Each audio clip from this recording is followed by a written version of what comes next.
السلام علیکم ورحمۃ اللہ وبرکاتہ۔ ان الحمد للہ نحمده ونستعینه ونستغفره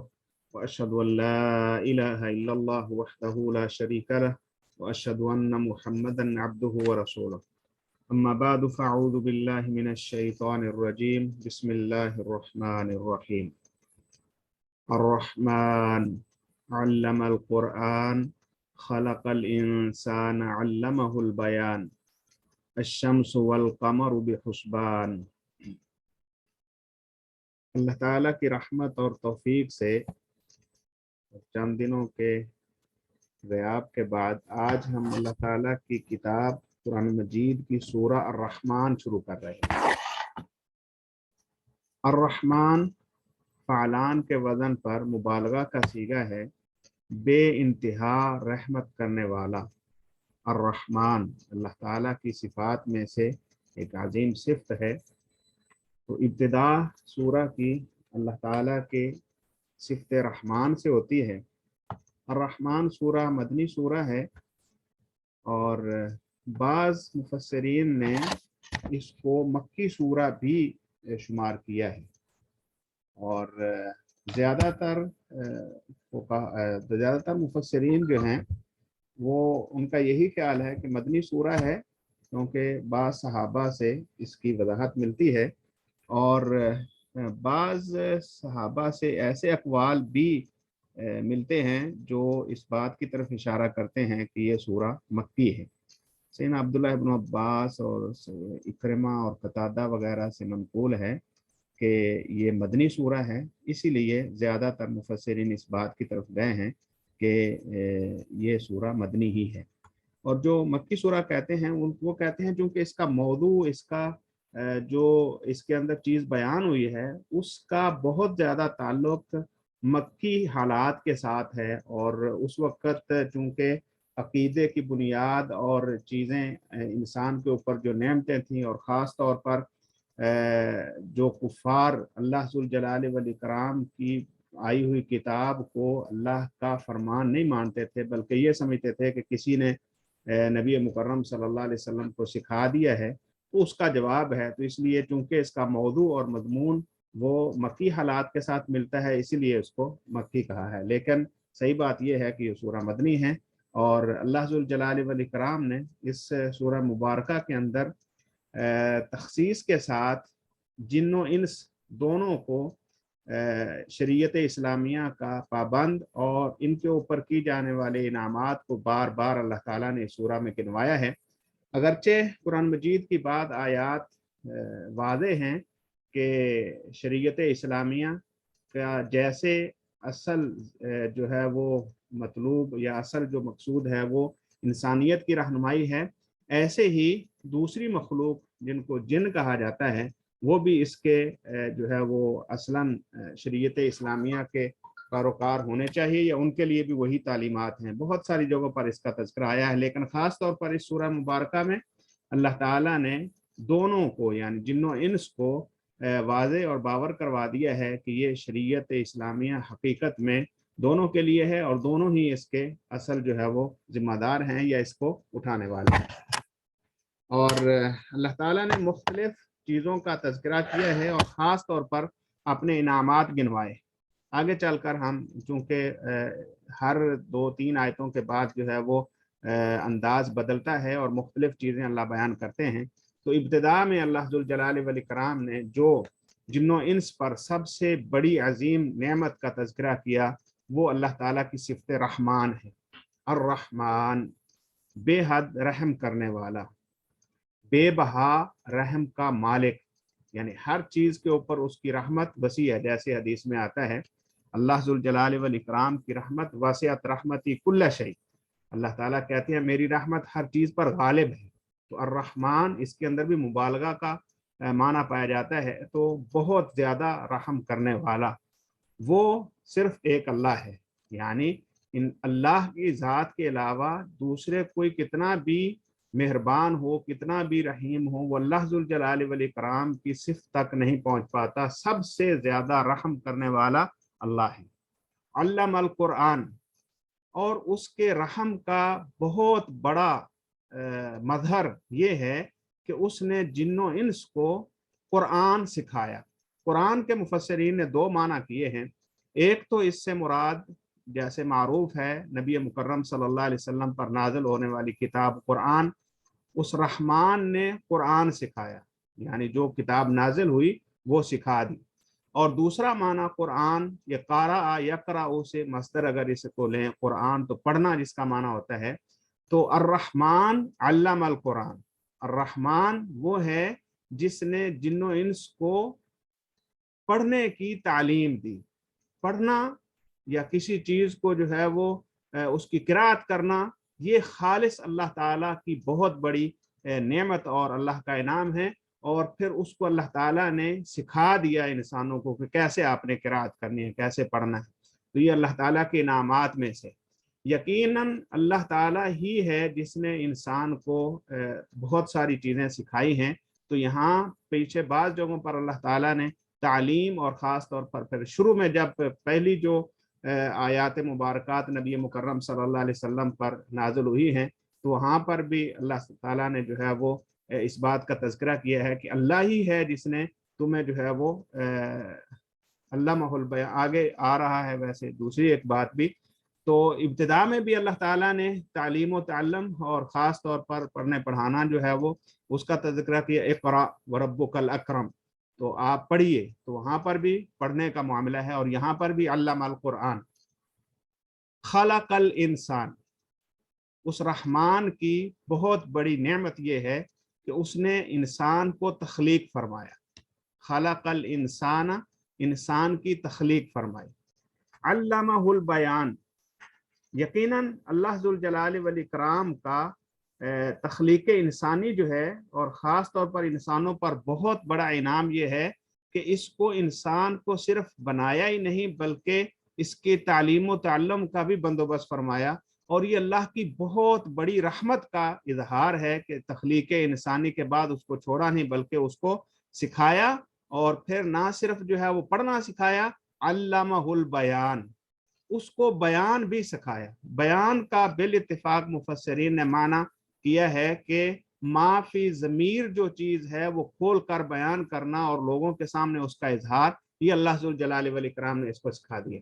اور یہی دو چیزیں، ایک تعلم اور ایک بیان، یہ دو چیزیں انسان کو باقی تمام مخلوقات سے ممیز کرتی ہیں۔ یہ چیزوں کو سیکھتا بھی ہے، اور پھر جو چیزیں اس کے ذہن میں آتی ہیں ان کو لوگوں کے سامنے بیان کرتا ہے، کھول کر بتاتا ہے، اور اس سے دوسرے لوگ سیکھتے ہیں، جس سے یہ ایک تسلسل سیکھنے کا، سکھانے کا جو ہے وہ چل نکلتا ہے۔ اور یہ اس اللہ کی مہربانی ہے کہ اس نے تمہیں جو ہے وہ عطا کیا ہے۔ الشمس والقمر بحسبان، اس کے انعاموں میں سے اور اس کے فضل میں سے یہ ہے کہ اس نے انسان کے لیے ساری چیزوں کے ساتھ ساتھ ایک نظام شمسی قائم کیا۔ الشمس والقمر، سورج اور چاند، بحسبان، ایک خاص اندازے کے ساتھ چل رہے ہیں، حساب کے ساتھ چل رہے ہیں۔ حسبان جو ہے وہ حاسبہ یحسب، وہ حساب سے ہی ہے، اور اس کے ساتھ الف نون لگا دیا، اور اس کے اندر بھی مبالغہ کے معنی پائے جاتے ہیں۔ اللہ ذوالجلال والاکرام نے سورج اور چاند کو ایک خاص حساب کے ساتھ جو ہے وہ باندھ رکھا ہے، اور اس کے اندر وہ چلتے ہیں۔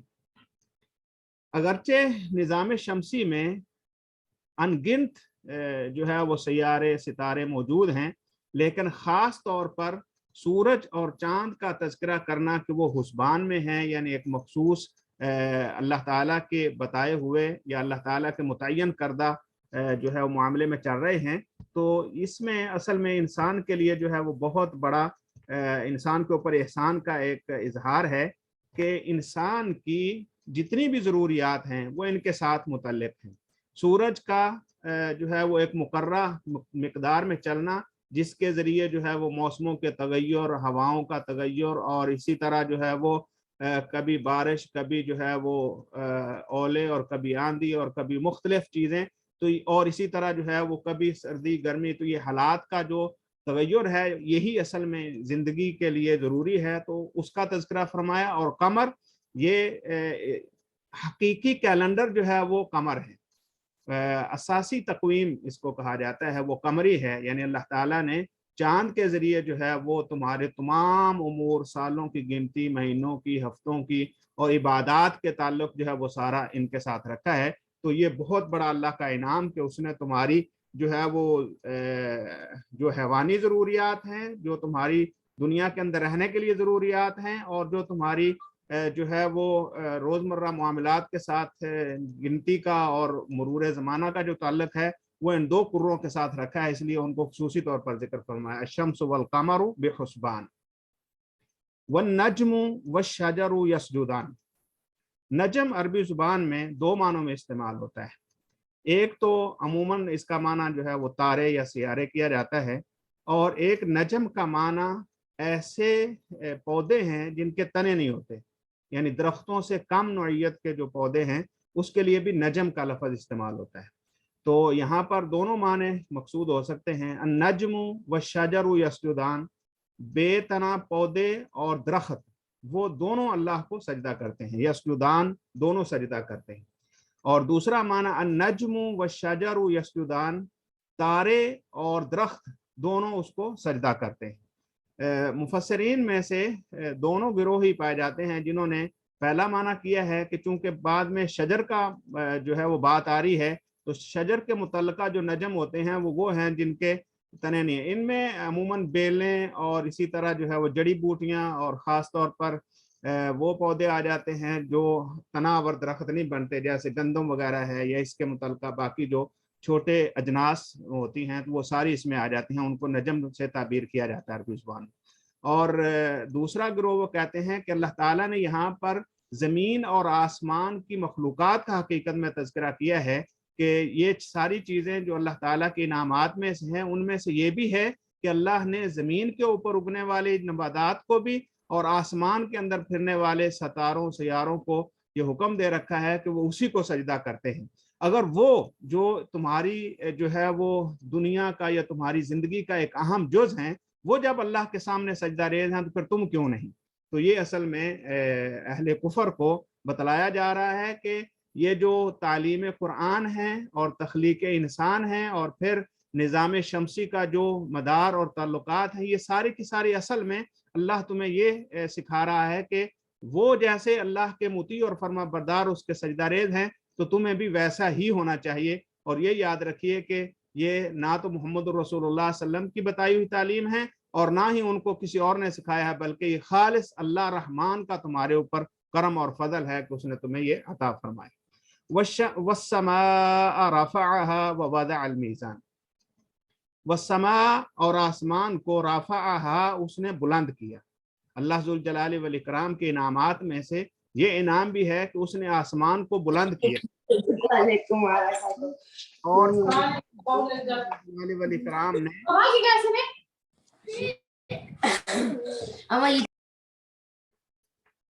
آواز دوست بند کر دیا کریں جو آن لائن ہو۔ جی تو میں عرض کر رہا تھا والسماء رفعها ووضع الميزان، اور آسمان کو اس نے بلند کیا۔ یہ اللہ تعالیٰ کے انعاموں میں سے ایک انعام ہے کہ اس نے ایک بہت بڑی مخلوق کو نہ صرف بنایا پیدا کیا بلکہ ایک خاص متعین مقدار پر اس کو بلند کر رکھا ہے، اور پھر کسی قسم کے ستون کے بغیر اس کو ایسے بنایا ہے ووضع الميزان، اور اس کی ہر چیز ایسے ہے جیسے ترازو میں تولی ہوئی ہے، جس میں کسی قسم کا کوئی کمی بیشی نہیں ہوتی۔ اور اس نے میزان رکھا ووضع الميزان، اور اس نے یہاں پر مفسرین کی یہ رائے ہے کہ آسمان بنایا، اس کو بلند کیا، اور پھر اس کے اندر ایک خاص توازن رکھا ہے جس میں کوئی بھی چیز اپنے جو متعین اس کا مقدار یا جگہ ہے وہ اس سے ادھر ادھر نہیں ہوتی۔ اور یہاں پر نظام شمسی، نظام دنیا اور ان ساری چیزوں کو ایک خاص میزان عربی زبان میں کسی بھی چیز کو دوسری چیز کے برابر رکھ کر تولنے کا نام ہوتا ہے، اور اسی سے ہمارا یہ جو نظام میزان ہے اس کے اندر سارے چیزیں آ جاتی ہیں، جیسے ماپنے کے جو پیمانے ہوتے ہیں، تولنے کے جو پیمانے ہوتے ہیں، اور اسی طرح سردی گرمی کو دیکھنے کے جو پیمانے ہوتے ہیں، تو یہ سارے میزان کہلاتے ہیں۔ تو اللہ ذوالجلال والاکرام نے ہر چیز کو ایک مخصوص متعین جگہ پر رکھا ہے اور اس کے اندر کسی قسم کی کمی بیشی نہیں ہے، اور یہی وجہ ہے کہ اللہ ذوالجلال والاکرام کے بنائے ہوئے نظام شمسی کو کروڑوں خربوں سال ہو گئے، لیکن نہ تو کبھی زمین پر بہت زیادہ جو ہے وہ ان کو قریب کیا ہے کہ وہ زمین کے لیے جو ہے وہ نقصان کا باعث ہوں، اور نہ جو ہے وہ ان کو اتنا دور کیا ہے کہ تمہاری زندگی کے معاملات جو ہے وہ خراب ہوں۔ لہٰذا اللہ ذوالجلال والاکرام کے انعاموں میں سے یہ انعام ہے کہ اس نے خاص میزان کے تحت جو ہے وہ ساری چیزوں کو متعین کر رکھا ہے، اور اس نے چونکہ ساری چیزوں کو برابر کیا ہے، سیدھا رکھا ہے، وہ اللہ تطغوا فی المیزان، تم سے بھی مطالبہ یہ ہے کہ تم بھی طغیان نہ کرو، تم بھی حد سے نہ بڑھو میزان میں، کسی بھی چیز کی جو اصل ہے تو اس سے آگے نہ بڑھو، یعنی ہر چیز کو اس کا حق دو۔ اللہ تطغوا فی المیزان، تم بھی میزان میں زیادہ جو ہے وہ کمی بیشی نہ کرو۔ وَأَقِیمُوا الْوَزْنَ وَأَقِیمُوا الْوَزْنَ بِالْقِسْطِ، اور تم جب تول ماپ کرو، جب تم تولو تو سیدھا انصاف کے ساتھ تولو۔ وَأَقِیمُوا الْوَزْنَ، اور قائم کرو وزن کو، بالقسط، عدل کے ساتھ، انصاف کے ساتھ، تو انصاف کے ساتھ وزن کرو، کسی کے ساتھ نہ زیادتی نہ کسی کے ساتھ کمی۔ وَلَا تُخْسِرُوا الْمِیزَانَ، اور میزان میں تم خسارہ گھاٹا نہ کرو، کسی کے لیے کم نہ کرو۔ یاد رکھیے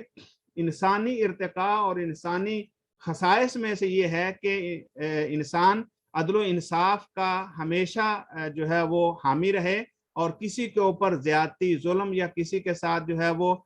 کسی قسم کا جو ہے وہ کمی بیشی سے جو ہے وہ اجتناب کرے۔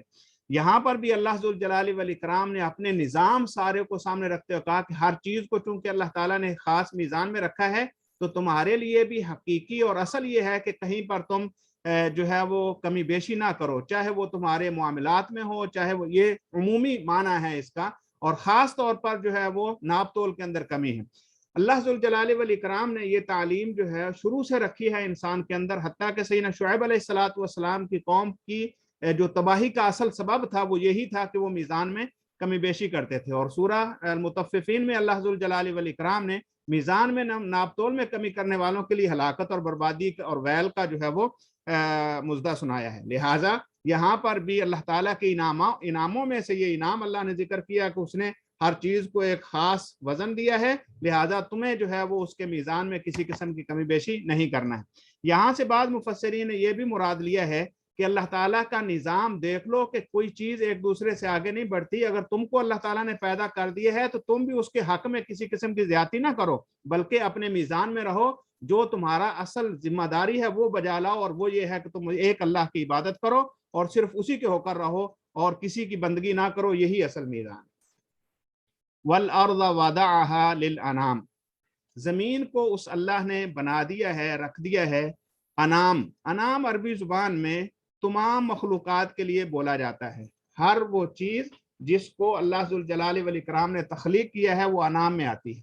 تو اللہ تعالیٰ نے زمین کو زندگی کے لیے متعین کر دیا ہے، یعنی اس کے اندر بے شمار مخلوقات کو اللہ تعالیٰ نے بنا دیا۔ زمین ایسی بنائی ہے کہ اس کے اندر ہر کسی کی زندگی جو ہے وہ اس کے متعلق ہے، یا اس کے اوپر وہ رہ سکتی ہے، اور اس کے لیے تمام چیزیں جو اس کی بنیادی ضروریات ہیں یا جس کے لیے اس کو بنایا گیا ہے، تو سب کا نظام اس نے ایسا وضع کیا ہے۔ وَالْأَرْضَ وَضَعَهَا لِلْأَنَامِ، مخلوقات کے لیے اللہ تعالیٰ نے زمین بنا دی ہے۔ یہاں پر اگرچہ عام مخلوقات بھی مراد ہیں، لیکن خصوصی طور پر چونکہ آگے چل کر دونوں جن و انس کو متعین کیا جا رہا ہے، تو بعض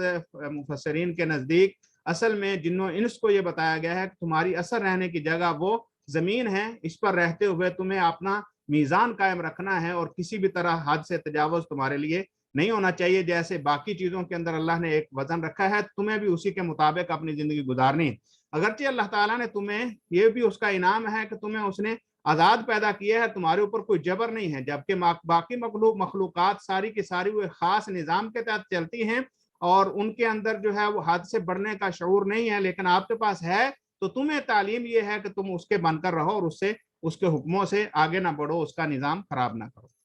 فیہا فاکہۃ والنخل ذات الاکمام، اب اس کا یہ انعام دیکھیے کہ اس نے ساری چیزوں کے لیے، یہ تمام مخلوقات کے لیے زمین کو وضع کر دیا ہے، لیکن اس کے اندر فیہا فاکہہ،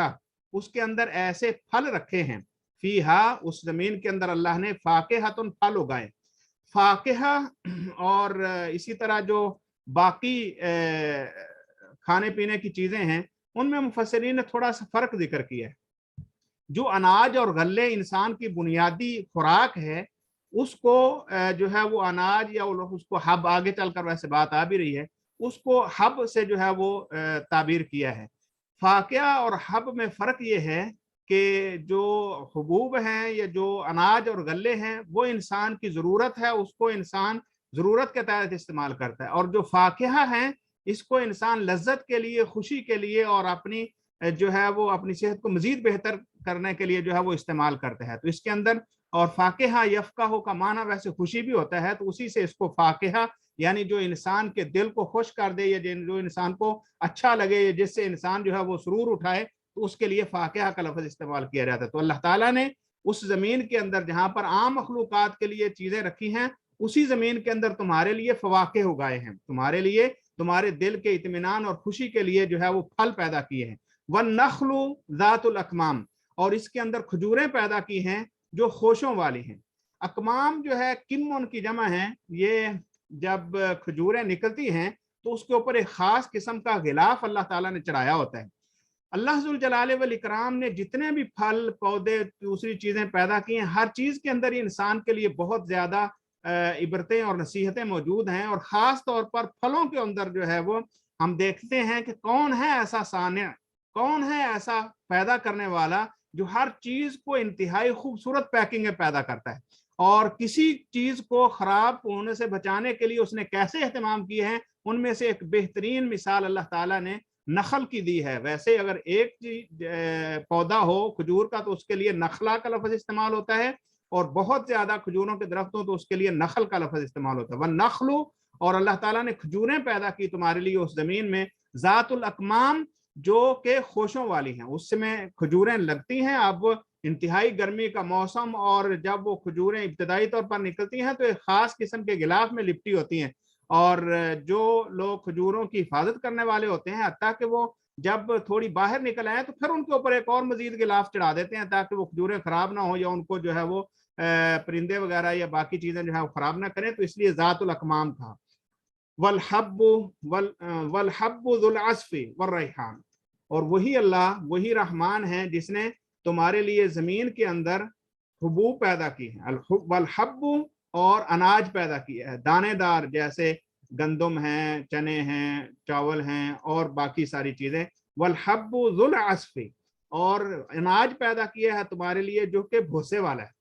اب اناج جو ہے وہ اس کے اندر بھی آپ دیکھیں ہر چیز کو طے بتائے اللہ نے پیدا کیا ہے، کوئی بھی چیز جو ہے اس کے اوپر اللہ تعالیٰ نے غلاف بنا کر رکھا ہے، اور اس میں سے اصل دانے جو ہے وہ تم اپنی ذات کے لیے استعمال کرتے ہو، اور جو اس کے اوپر غلاف ہوتا ہے وہ تمہارے جانور جس کو ہم بھوسا کہتے ہیں۔ والحب ذو العصف، اور اللہ تعالیٰ نے تمہارے لیے دانے اور حبوب اور اناج پیدا کیے ہیں جو کہ بھوسے والے ہیں، جس کے اوپر اللہ تعالیٰ نے بھوس کا ایک خاص جو ہے وہ وزن چڑھایا ہوتا ہے۔ والریحان، اور وہی اللہ ہے جس نے تمہاری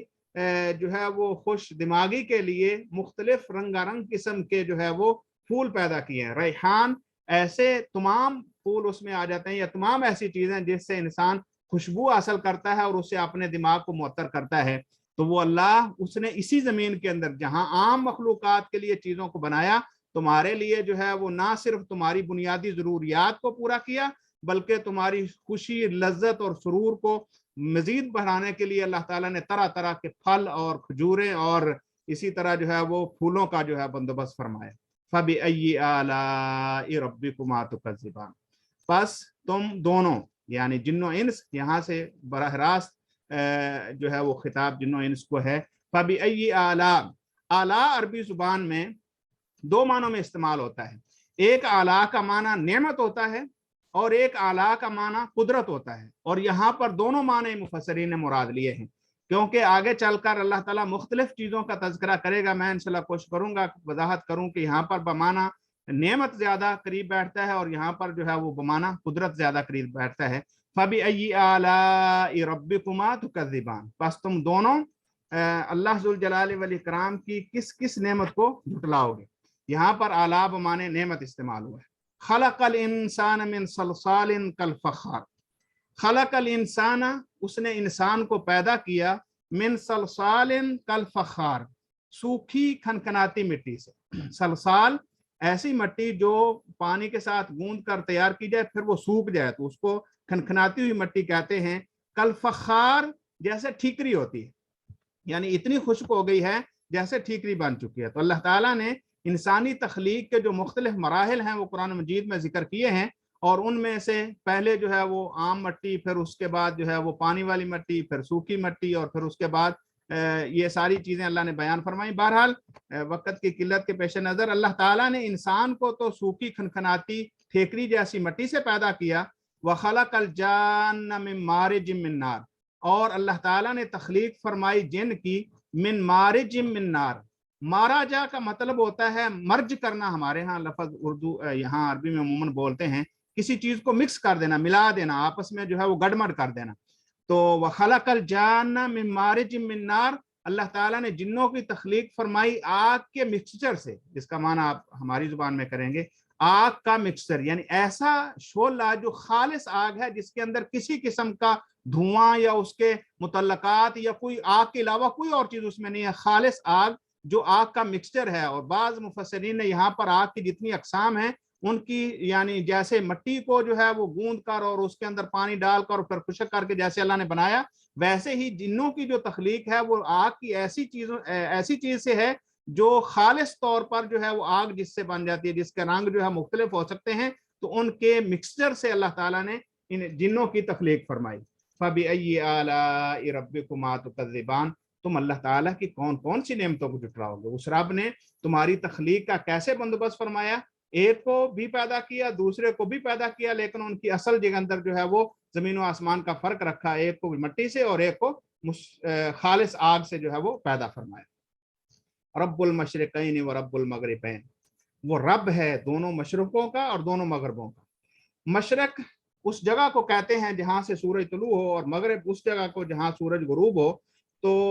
موسموں کے اعتبار سے اللہ تعالیٰ نے قرآن مجید میں ایک جگہ پر رب المشارق والمغارب بھی کہا ہے، مشارق تمام مشرقوں کا رب اور تمام مغربوں کا رب۔ اس سے استدلال کیا ہے مفسرین نے کہ اگرچہ روزانہ سورج مشرق سے طلوع ہوتا ہے اور ہر روز سورج مختلف جگہ سے طلوع ہوگا، جہاں ایک دن سے طلوع ہوتا ہے تو دوسرے دن اس سے تھوڑا مختلف جگہ سے ہوگا، اس طرح روزانہ کی بنیاد پر جو ہے مشرق مختلف اور مغرب مختلف ہوتے ہیں۔ اور خاص طور پر سردی اور گرمی جو کہ دو بڑے موسم ہیں، تو ان کے اندر جو ہے وہ سورج کے طلوع کی ایک جگہ اور غروب کی ایک، اور طلوع کی دوسری جگہ اور دوسری، یہاں پر انہی دو بڑے موسموں کو مد نظر رکھتے ہوئے فرمایا رب المشرقین و رب المغربین، وہ رب ہے مشرقوں کا بھی مغربوں کا بھی، یعنی اللہ تعالیٰ کا موسموں کا اور اس موسموں کے تغیر کے ساتھ جو سورج کے طلوع اور غروب ہونے کے جو مقامات ہیں، ان سب کا اصل رب بھی اور ان کو بنانے والا بھی وہ صرف ایک اللہ ہے، رب المشرقین ورب المغربین فبأي آلاء ربكما تكذبان۔ اور ان مشرقین اور مغربین کی وجہ سے ہی تمہارے موسموں کی تبدیلیاں اور حالات کی تبدیلی اور تمہاری زندگی کے لیے جو بنیادی ضروریات ہیں جو اس سے پیدا ہوتی ہیں وہ یہی ہے، اور اس کا خالق بھی چونکہ وہ رب ہے تو اس کے کتنے انعام ہوئے تم پر، تو اس کی کون کون سی نعمتوں کو تم جھٹلاؤ گے، کس کس نعمت کا تم انکار کرو گے۔ مرج البحرین یلتقیان، چلتے ہیں دو سمندر، یہاں پر بھی مرج وہی جو پہلے مارج آیا نا، وَخَلَقَ الْجَانَّ مِن مَارِجٍ مِن نَارٍ، یہاں پر اللہ کہتے ہیں مرج البحرین یلتقیان، تو ان کا مادہ ایک ہی ہے مارجا اور مارج، مرج کرنا کسی چیز کو جو ہے وہ ایک دوسرے کے ساتھ گڑمڑ کر دینا، ایک مکس کر دینا۔ تو مرج البحرین ملتے ہیں دو سمندر، بحر کی تثنیہ بحران اور مرج البحرین دونوں سمندر ملتے ہیں، یلتقیان آپس میں ایک دوسرے کے ساتھ ان کی ملاقات ہوتی ہے، مکس ہو کر دو سمندر آپس میں ملاقات کرتے ہیں۔ بینہما برزخ لا یبغیان، لیکن اس قدیر حاکم کی قدرت دیکھیے کہ بینہما برزخ،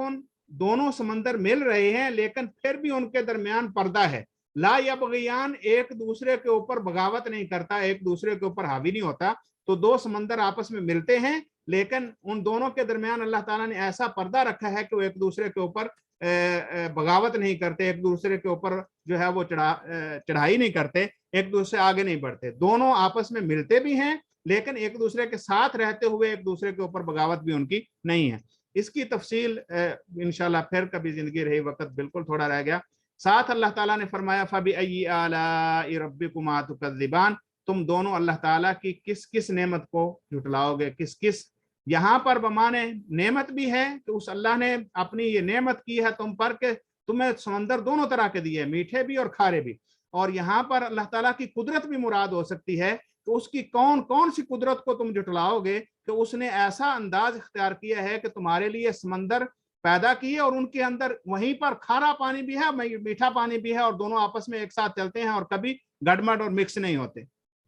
اور اللہ ذوالجلال والاکرام کی نعمت اس لحاظ سے ہے کہ آگے جو بات آ رہی ہے وہ ان دونوں پانیوں کے مکسچر سے جو ہے وہ چلتی ہے. یخرج منہم اللؤلؤ والمرجان، ان دونوں سمندروں کا جہاں پر ملاپ ہوتا ہے وہاں سے لؤلؤ اور مرجان نکلتے ہیں، موتی اور مونگے. یخرج منہما، ان دونوں سے نکلتے ہیں. یعنی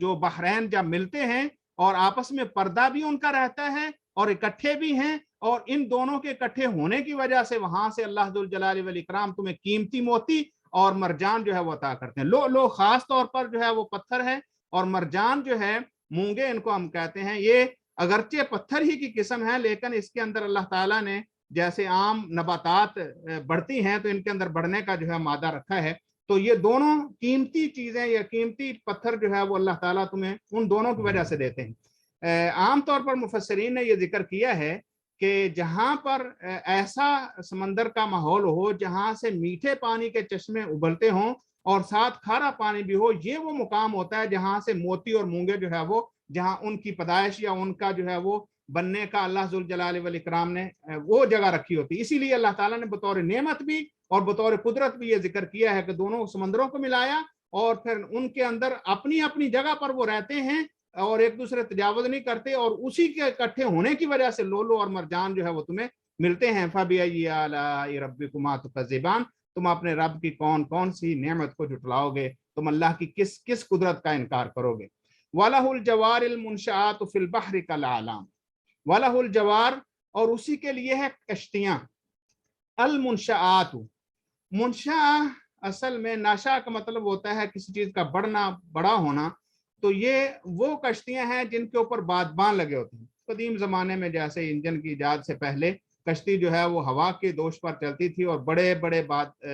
جو ہے وہ بانس وغیرہ لگا کر اس کے اوپر جو کپڑے باندھے جاتے تھے اور پھر اس سے تو اس کو جوار تو عام کسی بھی